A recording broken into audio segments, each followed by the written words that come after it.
할렐루야. 2025년 맥주 감사 주일을 맞아 창신에 속한 우리 모든 성도님들의 각 가정에 하나님의 은혜와 축복이 넘쳐 나시기를 예수 그리스도 이름으로 축복합니다. 앞서 말씀드렸지만 특별히 어제는 하나님의 은혜 가운데 담임 목사 위임 및 원로 목사 추대식을 마치고 오늘은 제가 창신교회 담임 목사로 위임을 받고 첫 번째로 첫 주일을 맞는 주일이어서 일부 예배는 창신과 우면 이렇게 동시 생중계로 함께 설교를 하게 되고요. 2부 때는 창신, 우면 양편 세 성전이 동시 생중계로 설교를 진행하게 되었습니다. 우리 창신 성전에 계신 우리 성도님들 또 화면으로 저를 지금 보고 계실 텐데 시공을 초월하신 우리 하나님의 그 놀라운 역사가 오늘 이 시간 창신 성전 또 우리 이곳에 있는 우면 성전 우리 모든 성도들의 심령 가운데 하나님의 크신 역사가 임하기를 간절히 축복합니다. 그런 의미에서 우리 옆에 계신 분들하고 이렇게 인사하겠습니다. 하나님이 새 일을 행하실 것입니다. 우리 옆에 계시면 인사하겠습니다. 하나님이 새 일을 행하실 것입니다. 자, 우리 우면에 계신 분들은 창신성전 보이지 않잖아요. 그래 큰 목소리로 그리고 우리 창신에 계신 성도님께서는 우면에 계신 성도님을 향해서 이렇게 함께 다시 한번 인사했으면 좋겠습니다. 하나님이 우리를 통해 일하실 것입니다. 이렇게 인사하겠습니다. 하나님이 우리를 통해 일하실 것입니다. 아멘. 여러분 믿으십니까? 예, 하나님께서 우리를 통해 일하실 줄 믿습니다. 다시 한번 2025년 맥주 감사 주일과 창신교회의 새로운 역사가 시작되는 첫 주일, 각 성전에서 예배하시는 우리 모든 성도님들의 각 심령마다 하나님의 놀라운 은혜와 축복이 넘쳐나기를 예수 그리스도 이름으로 축복합니다. 감사의 절기만 되면 저에게 찾아오는 두 가지 고민이 있어요.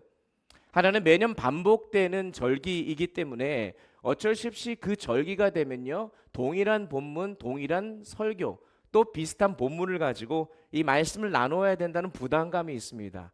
그러다 보니 똑같은 설교가 진행될 수도 있고 또 신선한 설교를 하기가 참 어려워요. 그런데 사실 이 부분은 절기이니까 충분히 또 그럴 수 있다라고 이해도 가고 또 어떤 면에서 너무 감사하게도 우리 성도님들이 적당하게 까먹어 주셔서 이것들을 우리가 함께 말씀을 나눌 수 있게 되는데, 사실 문제는 이 절기 때마다 특별히 감사절을 맞이할 때마다 이 두 번째 문제가 저에게 확 와닿습니다. 그것은 뭐냐면 나에게 과연 감사가 있는가라는 질문입니다. 맥주 감사 주일이기 때문에 어쩔 수 없이 감사 설교를 해야 돼서 오늘도 그 본문을 정해서 또 어쩌면 의무감의 말씀을 준비하려고 하니까 때로는 제 마음이 너무 힘이 드는 거죠. 왜냐하면 이 감사 설교를 해야 하는 저 자신을 돌아보니까 그저 형식적인 감사가 오히려 더 많고 정말로 제 안에 진정한 감사가 적다라는 것을 깨닫게 되었습니다.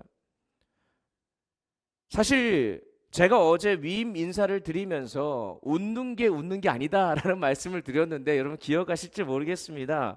지난 몇 달간 마음이 참 많이 무겁고 또 부담도 되고 감사를 해야 되는데 감사하는 마음도 있지만 걱정하는 마음이 더 앞서고 또 불평이 생기는 저의 모습을 보면서 오늘 이 맥주 감사주일 설교를 어떻게 해야 되나 참 고민을 많이 했는데, 사실 어제 위임식과 추대식을 통해서 하나님께서 제 마음속에 그 감사를 충만하게 회복시켜 주셨습니다.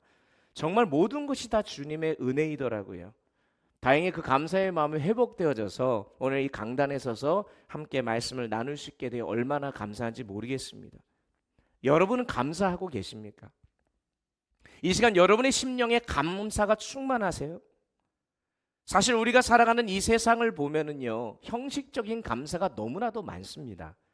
식당이나 은행이나 어느 상점을 가면 어느 누구나 말하는 것은 어서 오십시오, 감사합니다. 나를 한 번도 본 적이 없는 사람이 감사하대요. 좀 이상하지 않습니까? 제가 그분한테 해준 게 아무것도 없는데 저한테 감사하다니, 여러분 사실 그건 진짜 감사가 아니잖아요. 그저 의례적으로 형식적으로 하는 감사일 뿐입니다. 그런데 혹시 우리가 오늘 맥주 감사 주일을 맞아 주님 앞에 나와 예배를 드리고 또 매 주일마다 주님 앞에 나와서 우리가 하나님 앞에 감사를 드리지만 그 감사가 그러한 형식적인 감사가 아니냐는 거죠. 저와 여러분의 대부분의 기도의 시작은 이러합니다. 하나님 아버지 감사합니다. 그 말이 진정한 감사가 들어갈 수 있지만 솔직하게 감사하다고 이야기한 뒤에 그냥 기도만 하는 거지 정말 내 마음속에 감사가 우러나와서 기도하는 건가? 오늘 맥주감사주를 맞아 지난 반년 동안 나에게 베풀어 주신 하나님의 은혜가 너무 크고 감사해서 감격해서 오늘 이 자리에 여러분이 지금 나와 예배하고 계시냐는 것입니다. 사실 지난 6개월 돌아보면요, 여러분 각자 나름대로 가정적으로도 나라적으로도 또 전 세계적으로 참 힘들었잖아요. 근데 사실 우리 하나님은 저와 여러분이 이처럼 감사할 수 없는 존재라는 것을 누구보다도 잘 알고 계십니다. 그래서 성경에 보면은요, 감사는 항상 명령형으로 되어 있어요. 명령하지 않으면 안 지킬 거라는 걸 알고 있는 거죠. 시편 136편 1절 2절의 말씀에 보면 여호와께 감사하라 그는 선하시며 그 인자하심이 영원하미로다. 모든 신에 뛰어나신 하나님께 감사하라. 3절에도 감사하라. 명령이죠. 데살로니가전서 5장 16절 18절에서도 항상 기뻐하라 쉬지 말고 기도하라 범사에 감사하라. 그리고 하나님께서는 특별히 구약의 이스라엘 백성들에게는 3대 절기를 지키라고 하셨는데 구원하신 하나님께 대하여 감사하는 절기로 유월절을 지키라고 명령하셨고 소산의 첫 열매에 감사하며 먹고 마실 일용할 양식의 주심에 감사하는 절기로 오늘과 같은 이 맥주절을 지키라고 말씀하셨고 그리고 출애굽한 후 광야에서 장막에 살면서도 안전하게 지켜주시고 보호해주신 그 하나님의 은혜에 감사하는 절기로 초막절, 장막절을 지키게 하셨습니다. 그렇다면 우리는 감사할 수 없는 존재인데 왜 이토록 하나님의 명령을 하셨을까? 감사하지 못하니까 감사하라고 명령하시는 거죠. 그렇게 해서라도 우리로 하여금 감사할 수 있도록 하신 것입니다. 그러니까 우리가 기억해야 될 것은 감사라고 하는 이것은요, 우리가 선택할 수 있는 그 무언가가 아니라 반드시 해야 될 하나님의 명령이라는 사실입니다. 그래서 감사하지 않는 신앙은 엄밀히 말하면 가짜인 것이죠. 은사도 많고 능력도 있는데 입만 열면 불평한다? 그럼 그건 좀 문제가 있는 거예요. 여러분 아침마다 아내가 식탁을 차려주는 것에 대해 감사하십니까? 제가 스스로 반성하는 마음으로 지금 이 말을 드리는 겁니다. 불평을 참 많이 하더라고요. 물론 요즘은 우리 젊은 분들이나 또 다른 분들 또 남편이 아내를 위해서 밥을 차려주는 분들도 있습니다. 우리는 너무나 당연하게 여기지 않습니까? 그러다가 어느 날 안 해주면 화를 내고 막 그래요. 여러분 아침에 나간 나의 자녀가 집으로 돌아온 것에 대해서 여러분 감사하신 적 있으십니까? 집에 들어오니까 그게 당연하다고 생각되지요. 여러분 사실 그렇지 않습니다. 이처럼 우리는 얼마나 많은 것을 당연하게 여기며 사는지 몰라요. 그런데 여러분 가만히 생각해 보면 이 세상에는 당연한 것이 하나도 없습니다. 매일 아침에 우리가 일어나서 눈을 뜨는 게 당연한 것처럼 보이지만 사실 저와 여러분들 중에 내일 아침에 눈을 뜬다는 보장이 있는 분들은 단 한 사람도 없습니다. 오늘 여러분이 운전해서 교회에 도착한 거 당연하다고 생각하지만 나만 운전 잘해서 되는 건 아니라는 것을 여러분이 잘 아시잖아요. 그러니 모든 것이 주님의 은혜요 감사일 뿐인 것이죠. 하지만 그것들을 모두 당연하게 여길 때는요 감사가 사라지는 것입니다. 모든 것이 당연하다고 생각되어지는 순간 우리에게는 감사가 사라지는 것이고 모든 것이 주님의 은혜이고 모든 다른 이들의 도움이다라고 생각될 때는 감사가 우리 입술에서 끊이지 않는 거예요. 그러므로 오늘 맥주감사주일을 맞아 여러분 스스로에게 내가 정말로 감사하고 있는가? 아니면 내가 모든 것을 너무나도 당연하게 여기고 있는 것은 아닌가? 스스로에게 한번 질문해 보시기 바랍니다. 만약 진정으로 감사하지 못하고 있다면 오늘 함께 나누는 이 말씀을 통해서 우리가 회복해야 될 감사가 무엇이고 또 그 진정한 감사가 무엇인지를 함께 깨달아 정말로 성도다운 성도요 감사로 제사를 드리는 그 감사가 회복되어지는 놀라운 은혜가 우리 모두에게 있게 되어지기를 예수 그리스도의 이름으로 축복합니다. 오늘 우리가 읽은 이 본문의 말씀은 교회에 좀 다녀본 분들이라고 한다면 한 번쯤은 아니 여러 번 들어봤을 법한 본문이죠. 특별히 옛날 중고등부 시절, 청년부 시절 뭐 어렸을 때 율동하면서 열심히 즐겁게 불렀던 찬양 중에 하나, 무화과 나뭇잎이 마르고, 다 아실 겁니다. 그런데 이 가사를 가만히 들여다보면 이 찬양은 그냥 우리가 마냥 웃으면서 즐겁게 율동하면서 부를 수 있는 찬양이 아니에요. 17절 말씀에 보면 무화과 나뭇잎이 마르고 포도 열매가 없으며 감람나무 열매 그치고 논밭에 식물이 없어도 우리의 양떼가 없으며 외양간 송아지 없어도.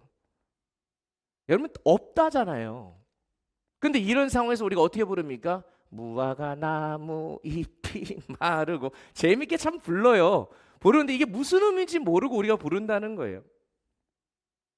그런데 우리가 즐겁게 부를 수 있는 이유가 18절 말씀에 나오잖아요. 우리가 기뻐하며 찬양할 수 있는 이유가 뭐냐?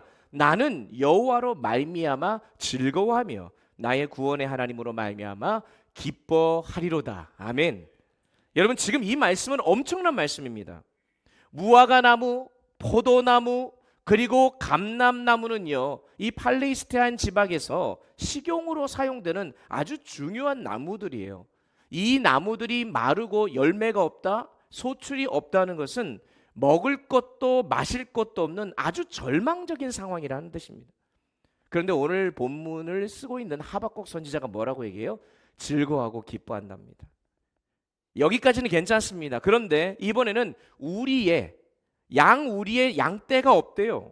외양간에 송아지가 없습니다.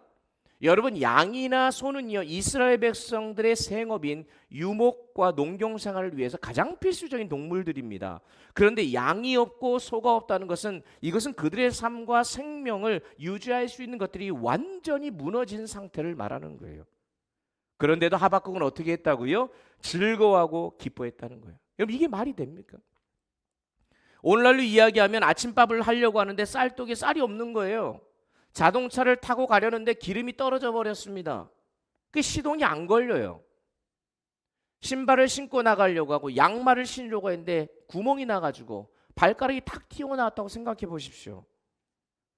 은행에 가서 돈을 찾으러 갔는데 통장에 잔고가 없습니다. 자, 이와 같은 상황에서 여러분은 감사할 수 있으시냐는 겁니다. 어려우니까 하나님께 도와달라고 기도는 할 수 있겠죠. 그런데 감사까지는 좀 어렵지 않습니까? 그런데 지금 하박국 선지자는 즐거워하고 기뻐하고 있다는 거예요. 여기서 우리는요, 진정한 감사가 무엇인지 깨닫게 됩니다. 여러분, 기억하십시오. 감사할 조건이 있을 때 감사하는 건 진짜 진정한 감사가 아니에요. 왜냐하면 그건 누구나 다 할 수 있는 거예요. 믿지 않는 사람도 할 수 있습니다. 그러나 진정한 감사는 감사할 수 없는 상황에서도 감사하는 것인 줄 믿으시기 바랍니다. 하박국이 그런 감사를 하고 있는 거예요. 지난 6개월을 돌아볼 때에 감사할 수 있는 조건들이 너무나 많았죠. 그런데 우리가 그렇지 못한 상황에서도 하나님을 감사할 수 있는가? 오늘 그 믿음을 우리가 점검해야 된다는 것입니다. 오늘 본문의 말씀을 기록한 하박국은요, 남유다 시대에 활동했던 선지자예요. 그가 활동했던 시대적인 상황을 하박국 1장 3절부터 4절이 기록하고 있는데, 우리 다 같이 한번 잠깐 읽어보겠습니다. 3절 4절 함께 읽겠습니다. 어찌하여 내게 죄악을 보게 하시며 패역을 눈으로 보게 하시나이까? 겁탈과 강포가 내 앞에 있고 변론과 분쟁이 일어났나이다. 이러므로 율법이 해이하고 정의가 전혀 시행되지 못하오니 이는 악인이 의인을 에워쌌으므로 정의가 굽게 행하여 지민이이다. 아멘. 지금 이 말이 무슨 말이냐면, 남유다의 당시의 상황은요, 죄악과 패악이 만연했습니다. 겁탈과 폭력이 난무했어요. 그러다 보니 오히려 말씀을 따라 살려고 하는 의로운 자들이 손해를 보는 일이 벌어집니다. 핍박을 당하게 됩니다. 정의와 공의라고는 다 사라져버린 그런 불의한 세상이 되고 만 것입니다. 정치, 경제, 사회, 문화 할 것 없이 모든 것이 무너졌고 영적으로도 완전히 무너졌어요. 그런데 이것을 바라보고 있던 선지자의 마음이 너무나 무너져 내리는 겁니다. 그래서 하나님께 이야기하는 거죠. 하나님, 당신께서 택하신 이 이스라엘 백성들이 어떻게 이럴 수 있습니까? 그러면서 이러한 자들을 왜 그냥 내버려 두십니까? 벌하셔야죠. 그냥 내버려 두시는 하나님께 의문을 가지고 질문을 던져요. 이에 하박국이 1장 2절에서 하나님께 이렇게 질문을 했는데, 여호와여, 내가 부르짖어도 주께서 듣지 아니하시니 어느 때까지이리까? 내가 강포로 말미암아 외쳐도 주께서 구원하지 아니하시나이까? 지금 하박국은 하나님께 불평하며 따집니다. 내가 그토록 하나님께 부르짖었고 외쳤는데 왜 하나님은 여전히 침묵하고 계시냐?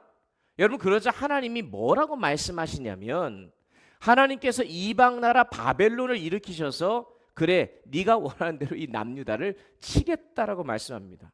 자, 조금 전까지 이 불의한 남유다를 어찌 그냥 보고 계십니까? 쳐서라도 다시 회복시켜야 되지 않겠습니까? 라고 말을 하자 하나님께서 그거에 기다렸다는 듯이 하시는 말씀이, 하나님께서 바벨론을 들어 사용하신다는 거예요.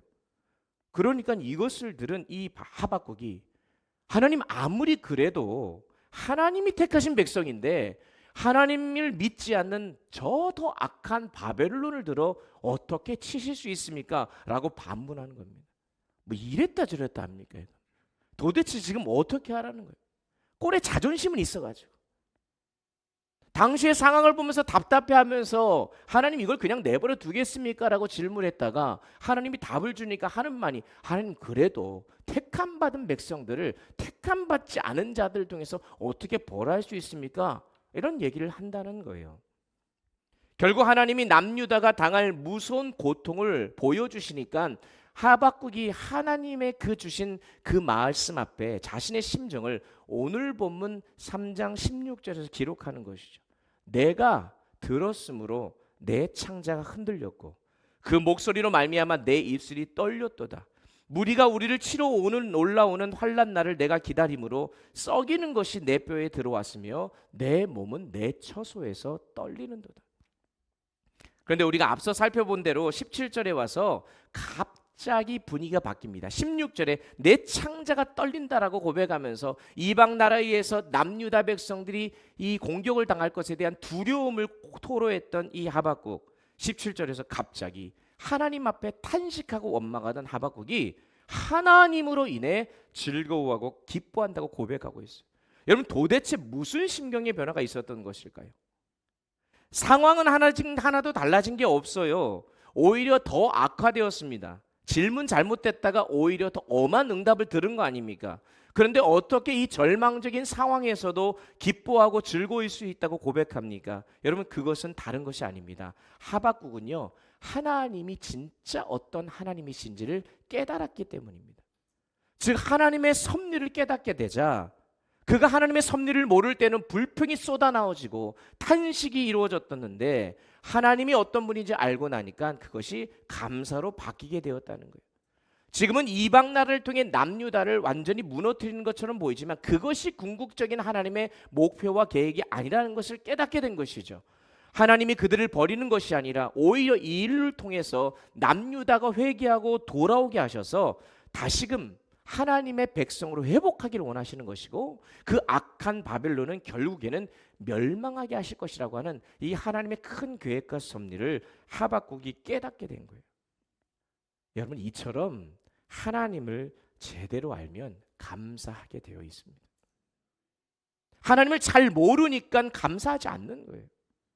결국 우리에게 필요한 것은 다른 게 아니고요, 하나님이 누구이신지 아는 것과 그 하나님을 믿는 믿음인 줄 믿으시기 바랍니다. 그러면 오늘 남은 시간 하박국이 발견한 하나님, 그가 알게 된 하나님이 도대체 누구일까? 그게 두 가지의 하나님을 발견합니다. 이게 매우 감사를 하는 데 있어서 중요한 열쇠가 되는데, 첫 번째는 따라해 보겠습니다. 구원의 하나님. 구원의 하나님.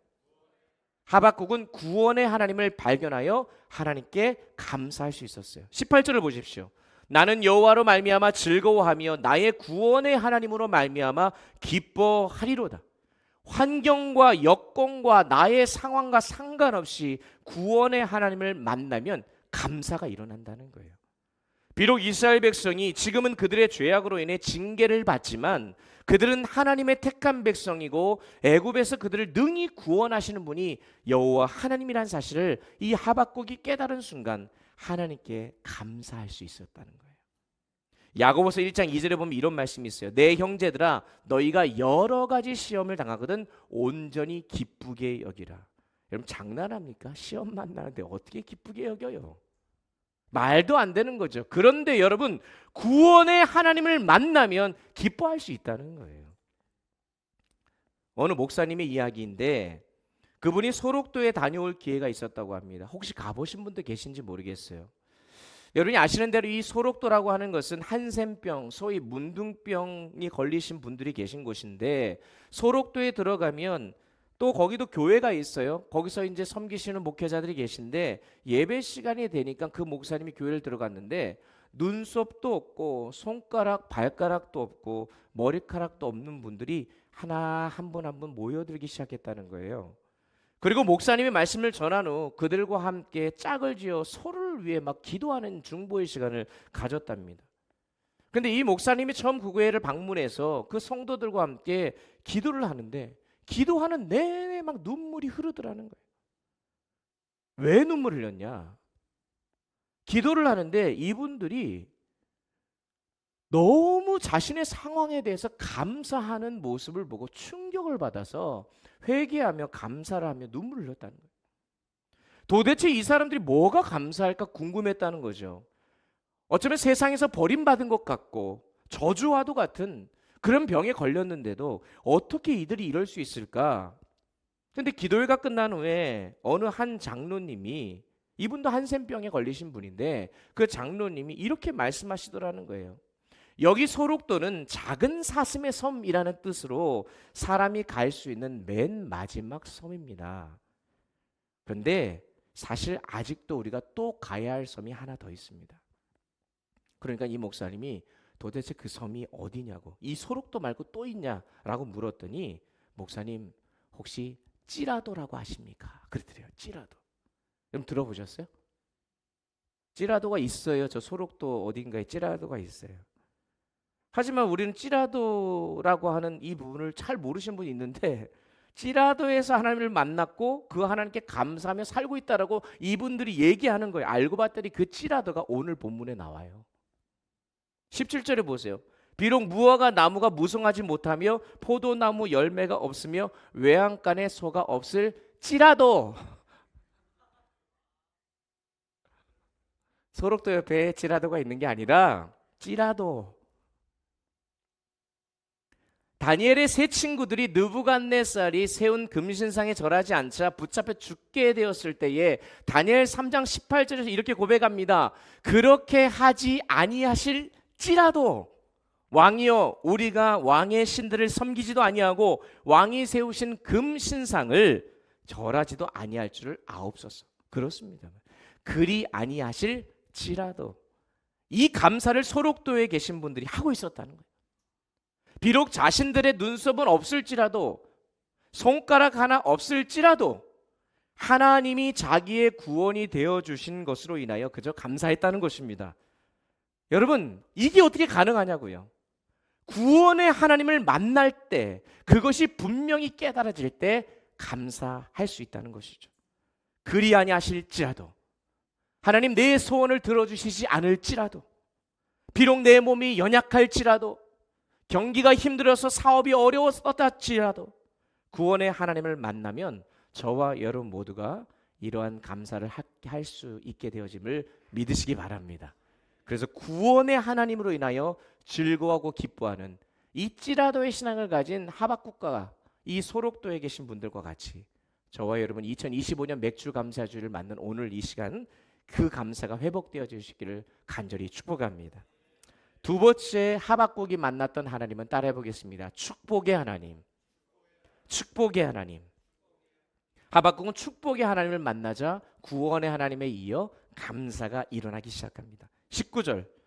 주 여호와는 나의 하나님이시라 나의 발을 사슴과 같게 하사 나를 나의 높은 곳으로 다니게 하시리로다. 하나님을 만난 후 그가 가장 감사하고 기뻤던 이유는 하나님이 나를 향한 계획이 엄청났다는 사실을 깨달았기 때문입니다. 비록 지금은 어려운 상황이지만 이스라엘 향한 하나님의 계획은 너무 크고 위대하다는 사실을 깨닫고는 이스라엘을 향한 하나님의 사랑, 아, 그렇지. 우리 하나님은 사랑의 하나님이시지. 이스라엘, 당신이 택한 백성을 버리시는 분이 아니야라는 것을 알게 됐다는 거예요. 그래서 하박국은 하나님이 자신의 힘이라고 지금 19절에서 고백하고 있는 거예요. 이처럼 하나님을 제대로 알고 나면 누구나 이렇게 고백하게 되어 있습니다. 왜냐하면 하나님은 나의 삶을 향한 계획을 갖고 계시고 나의 삶에 축복을 주시는 분이시기 때문인 줄 믿습니다. 여러분, 내 아버지시잖아요. 아버지가 자식이 망하는 거 좋아하는 분 계시겠습니까? 나에게 평안을 주시고 축복을 주시는 분이 우리의 아버지 되신 하나님이심을 기억하시기 바랍니다. 그래서 그것을 온전히 믿게 되면 어떠한 어려운 상황 속에서 그 문제가 되지 않고 오히려 하나님 앞에 감사로 나아갈 수 있게 되는 거예요. 여러분, 어린아이들을 우리 키우시는 우리 30대 우리 귀한 부모님들 보시면 혹시 갓난아이들 중에서 내일 엄마가 밥 안 줄까 봐 불안해하는 아이들이 있습니까? 졸라서도 먹잖아요. 엄마는요, 맛있고 좋은 음식을 줄 거라는 믿음이 아이들에게 있습니다. 아이들의 믿음이 정말 대단한 믿음이에요. 여러분, 갓난아이들 중에 엄마를 믿지 못해가지고 난 엄마 믿지 못해, 그래서 스스로 자기가 기저귀를 가는 아이들이 있습니까? 없잖아요. 엄마가 젖을 주지 않을까봐 자기 스스로 그냥 분유 타먹는 아이가 없습니다. 기본적으로 아이들은 엄마를 믿어요. 그리고 엄마가 하는 일을 믿습니다. 분유에 뭐 안 좋은 거 탈 거라고 생각하지 않을 거 아닙니까?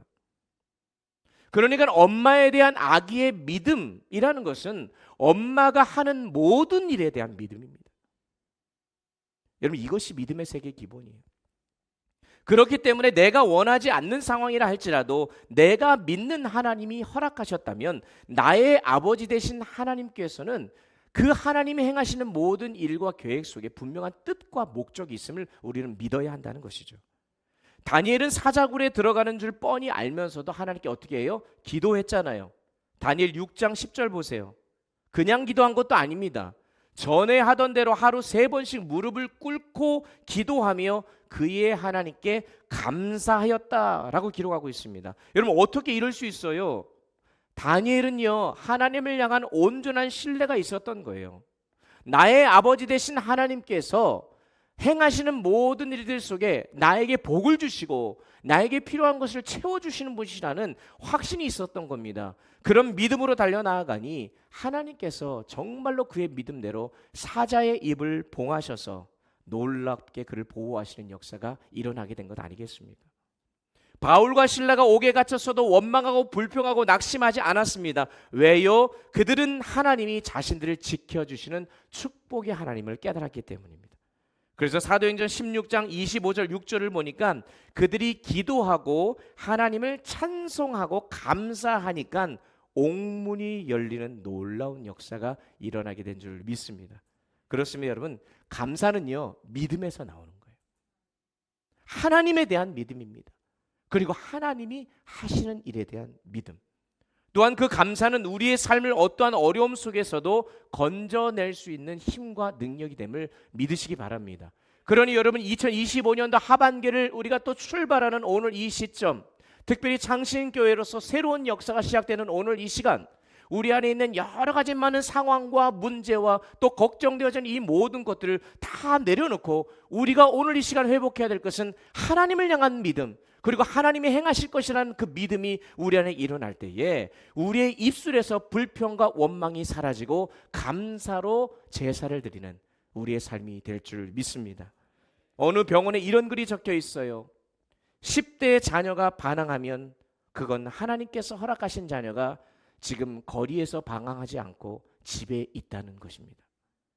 지불해야 할 세금이 있다면 그건 나에게 직장과 재산이 있다는 것입니다. 옷이 몸에 좀 끼인다면 그건 잘 먹고 잘 살고 있다는 것입니다. 닦아야 할 유리, 고쳐야 할 하수구가 있다면 그건 나에게 집이 있다는 것입니다. 주차장 맨 끝 먼 곳에 겨우 자리 하나가 비어 있다면 그건 나에게 차가 있다는 것입니다. 난방비가 너무 많이 나왔다면 그건 내가 따뜻하게 살고 있다는 증거입니다.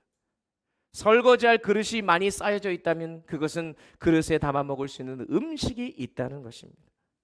세탁하고 다림질해야 할 일이 산더미처럼 있다면 그건 나에게 입을 옷이 많이 있다는 것입니다. 이른 새벽 시끄러운 알람 소리에 깬다면 그건 내가 살아있다는 증거입니다.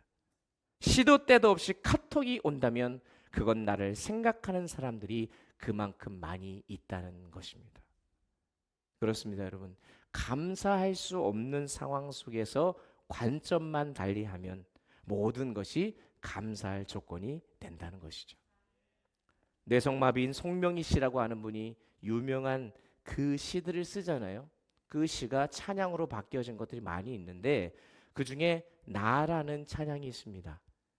뭐 시간 관계상 불러볼 수는 없지만 나 가진 재물 없으나 나 남이 가진 지식 없으나 나 남에게 있는 건강 있지 않으나 나 남이 없는 것 있으니 뭐가 있어요?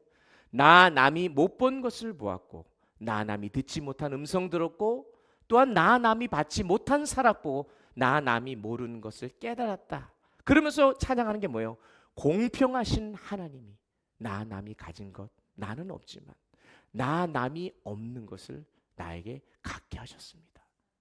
이 고백을 지금 아니 이 송명씨 뇌성마비인 이분이 이런 고백을 하고 있는데 어찌 여기 모여있는 저와 여러분들 중에 하나님께 감사하지 않을 수 있는 분이 있겠냐는 것입니다. 혹시 힘든 시기를 보내고 계신 분들 계십니까? 감사할 것이 없어 보이는 분들이 계세요? 그런 분들은 오늘 앞서 불렀던 찬송가 429장의 가사처럼 받은 복을 꼭 세워보시기 바랍니다. 생각해보면 정말 모든 게 은혜예요. 모든 게 감사합니다. 그러므로 여러분 우리가 모이면 감사해야 됩니다. 그리고 만나면 감사하십시오. 더 이상 불평하고 원망하지 말고 하나님께 감사하시기 바랍니다. 그리고 목사에게도 감사하시기 바랍니다. 장로님께도 감사하시고 아내에게, 자식에게, 또 남편에게 감사하시기 바랍니다. 어제 담임 목사 위임식 및 추대식을 하나님께 올려드리면서 저는 여러 가지로 참 감사했습니다. 너무나도 귀한 원로 목사님 허락하심에 감사했고 사랑이 넘치는 우리 성도님들 또 우리 창신, 우면, 양평의 세 개의 성전의 우리 성도님들이 특별히 이번 예식을 위해서 사실 연합한다는 것이 쉽지 않지만 각자에게 주어진 역할을 잘 감당하면서 어제 예식을 치른 모습을 보면서 정말 개인적으로 참 감사하고 은혜를 받았습니다. 제가요 어제 마치고 집으로 돌아오는데 여기저기서 카톡과 전화를 받았어요. 어제 위임식에 제 많은 지인들이 참석을 했는데 위임식을 그토록 많이 가봤지만 이런 위임식은 처음 봤다는 거예요. 이렇게 은혜롭고 감동적이고 온 성도들이 정말 마음을 다해 준비하는 모습을 보면서 아니 창신교회가 너무 기대가 된다 이런 말을 하는데 제가 얼마나 감사했는지 몰라요. 그래서 그동안 감사하지 못했던 제 모습의 연약함을 제가 깨닫게 되고 얼마나 회개했는지 모릅니다. 여러분 너무나도 좋은 공동체 우리 창신교회의 담임 목사가 된 것 저 정말 감사합니다. 그 여러분을 만나게 된 거 너무나 감사하고 우리가 지금 상황에서는 세계 성전의 체제이기 때문에 그동안 경험해보지 못했던 또 여러 가지 해결해야 될 숙제가 있어도 보이고 걱정되는 부분도 있어요. 그래서 하나님의 지혜가 필요하고 은혜가 필요합니다. 그런데요 저는 어제 예배를 드리고 임재식을 하는 가운데에 오히려 하나님이 행하실 일들을 더욱 기대하는 그런 시간이 되었습니다. 여러분 연합 찬양팀이 나와서 앞에서 찬양하고 청년들이 찬양하고 연합 찬양대 창신의 샬롬 호산나 우면의 드림 찬양대가 함께 찬양을 드리고 함께 안내를 보고 주방을 섬기고 또한 의전으로 또 더운 날씨 주차장에서 여러 모양으로 섬기는 우리 각 성전의 성도들의 연합을 보면서 하나님이 하시는 일에 대한 기대가 더욱 커지게 되었습니다. 그래서 여러분 걱정하지 마십시오. 하나님께서 일하실 것입니다. 모든 하나님의 은혜와 축복이 우리가 앞으로 걸어가는 이 창신교회 발걸음이 함께 하시게 될 것이고 그로 인해 우리가 함께 주님의 은혜를 고백하게 될 순간이 있게 되어질 줄 믿습니다. 여러분 모든 것이 감사인 줄 믿습니다. 우리 함께 고백하겠습니다. 모든 것이 감사입니다. 모든 것이 감사입니다. 우리 옆에 계시면 고백하겠습니다. 당신이 있어서 감사합니다. 당신이 있어서 감사합니다. 당신이 있어서 감사합니다. 여러분이 있어서 참 행복하고 감사합니다. 이 감사하는 마음으로 승리하시는 2025년도 하반기가 될 수 있기를 예수 그리스도의 이름으로 축복합니다. 축복합니다. 우리 이 시간 함께 말씀 기억하면서 함께 찬양하겠습니다. 날 구원하신 주 감사. 우리 찬양 함께 부르면서 각 성전에서 또 준비된 예물을 하나님 앞에 올려드리겠습니다. 날 구원하신 주 감사. 날 구원하신 주 감사. 모든 것 주신 감사. 지난 추억이 내 감사. 주 내 곁에 계시네. 향기로운 봄철의 감사. 외로운 가을날 감사. 사라진 눈물도 감사. 나의 영혼 평안. 응답하신 기도 응답하신 기도 감사. 거절하신 것 감사. 헤쳐나온 풍랑 감사. 모든 것 채우시 아픔과 기쁨도 감사. 절망 주위로 감사. 증량 못할 은혜 감사. 그 신사. 우리 다같이 일어나서 3절 찬양하겠습니다. 길가에 장미꽃 감사. 장미 가시도 감사. 따스한 가정 희망 주신 것 감사. 기쁨과 슬픔도 감사. 하늘 평안을 감사. 내일의 희망을 감사. 영원토록 감사해.